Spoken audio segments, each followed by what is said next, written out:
اس نشانی کو دنیا میں کہیں اور دیکھا آپ نے؟ تو دو ایسی اولاد ہے جس کی وجہ سے قرآن نے ان کو آل عمران کہا. اس سورے کی بڑی برکت ہے. اس میں کچھ آیتیں ہیں، اس سے قبل بھی میں نے تفسیر میں بتایا تھا. آیت نمبر میں آپ کے سامنے ذکر کر دیتا ہوں تاکہ اس کے فوائد معلوم ہو. جب کبھی آپ کی گھر میں عورتیں حاملہ ہوں یا بچے کی ولادت کے اوقات آ جائیں تو ان آیتوں کی تلاوت جاری رکھیں. نیک و صالح اولاد پیدا ہوگی، نیک و صالح اولاد پیدا ہوگی. یہ سورہ آل عمران کی جو آیتیں ہیں. اور دو آیتیں ایسی بھی میں آپ کو بتا دیتا ہوں. مفسر شہیر حکیم الامت نے فرمایا اگر کوئی قرض کے بوجھ سے پریشان ہے اور تنگ دستی کا شکار ہے، مال میں کمی، اسباب میں کمی، روزگار نہیں، یا اس پر بوجھ ہے مال کا، تو اس کے لیے فرمایا دو آیتیں. یا پھر کسی حاکم سے ڈر لگتا ہے، حاکم سے ڈر لگتا ہے اور کسی کے پکڑنے کا خوف لگتا ہے، لیکن تم صاف ہو. یہ دو آیتیں اگر عشاء کی نماز کی آخری 2 رکعت نفل میں 5 مرتبہ پڑھو گے تو اللہ ساری محتاجی دور فرمائے گا. یہ میرے تجربے کی بات بتا رہا ہوں. الحمدللہ میرا اس پر عمل بھی ہے، ورد بھی ہے. اور ان آیتوں کی برکت سے ہم نے دیکھا کہ بڑے بڑے ظالموں سے کبھی خوف نہیں محسوس ہوتا. اللہ تعالیٰ نے دل کو مضبوط رکھا ہے، دل کو مضبوط رکھا. یہ آیتوں کی برکت ہے. میں وہ دونوں بتاتا ہوں. پہلے وہ آیتیں جو سورہ مریم کی ہیں جس میں اللہ تبارک و تعالیٰ نے حضرت بی بی مریم کی ولادت کا جو ذکر فرمایا. آیت نمبر 33 نہیں، آیت نمبر 35، آیت نمبر 36، آیت نمبر 37. یہ 3 آیتیں ہیں. 35، 36، 37 سورہ آل عمران کی یہ 3 آیتیں ہیں. عورتوں کو اس کی تلاوت کرنے کے لیے آپ کہا کریں. اور اگر درد کی شدت بڑھ جائے کبھی ولادت کے وقت میں، ان 3 آیتوں کا ورد کریں، انشاءاللہ سارا درد نکل جائے گا اور اللہ اسے راحت عطا فرمائے گا اور اس پر اسے اجر بھی عطا فرمائے گا. جو بھی بچہ ہوگا انشاءاللہ نیک و صالح ہوگا. اور جو دوسری آیتیں میں نے بتائی جس کے اللہ تبارک و تعالیٰ نے رزق کی وسعت رکھی اور محتاجی سے محفوظ رہنے کے لیے بزرگوں نے فرمایا، یہ ہے آیت نمبر 25 اور 26. آیت نمبر 25 اور 26 یہ سورہ آل عمران کی. یہ 2 آیتیں اگر عشاء کی آخری جو 2 رکعت نفل ہوتی ہیں، پہلی رکعت میں 5 بار، دوسری رکعت میں 5 بار پڑھے، پھر آپ کو خود تجربہ شاہد ہو جائے گا. خود تجربہ کر کے دیکھ لیں. آیتوں کا اگر میں ورد کروں تو بھی آپ کو پتہ چل جائے گا کہ ان آیتوں میں کیا ہے. قل اللہم مالک الملک تؤتی الملک من تشاء وتنزع الملک ممن تشاء وتعز من تشاء وتذل من تشاء بیدک الخیر انک علی کل شیء قدیر. یہ آیتیں ہیں جس میں اللہ تعالیٰ نے یہی فرمایا کہ اللہ جسے چاہے ملک عطا کرے اور جس سے چاہے ملک کو چھین لے، اور جس سے چاہے عزت عطا کرے، جسے چاہے ذلت دے. ساری خیر اللہ تیرے دست قدرت میں ہے، تو ہر شے پر، ممکن شے پر قادر ہے. تو یہ آیتوں کا ورد میں یہاں آپ کو یہ کہہ رہا ہوں. آج کی تفسیر کے لیے اتنا ہی ہے. ایک آیت کریمہ میں تلاوت کر کے اپنی تفسیر کو ختم کرتا ہوں. بات جی اجازت کے ساتھ میں یہ دے رہا ہوں، جو مجھے میرے بزرگوں نے اجازت دیا ہے، اجازت کے ساتھ میں کہہ رہا ہوں تاکہ امت کو اس میں نفع ہو.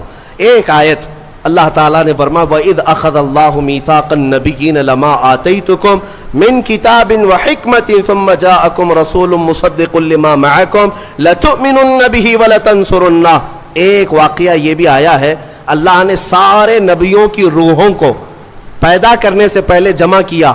ایک اجتماع ہوا تھا سب کے پیدا ہونے سے پہلے. سارے جو نبی ہو کر دنیا میں آنے والے تھے ان سب کو جمع کیا. اللہ نے ان سب سے ایک وعدہ لیا. کیا وعدہ ہے؟ اس وعدے کا ذکر قرآن میں آیا. اللہ تعالیٰ فرماتا ہے تم سب کے سب اس بات کا وعدہ کرو کہ دنیا میں جاؤ گے، اگر تمہارے زمانے میں میرا محبوب رسول آ گیا تو تم سب کے سب اس پر ایمان لاؤ گے. وعدہ کس سے لیا جا رہا ہے؟ نبیوں سے. لَتُؤْمِنُنَّ بِهِ، تم سب کے سب اس پر ایمان لاؤ گے. اور اتنا ہی نہیں بلکہ اس کی مدد بھی کرو گے، مدد بھی کرو گے.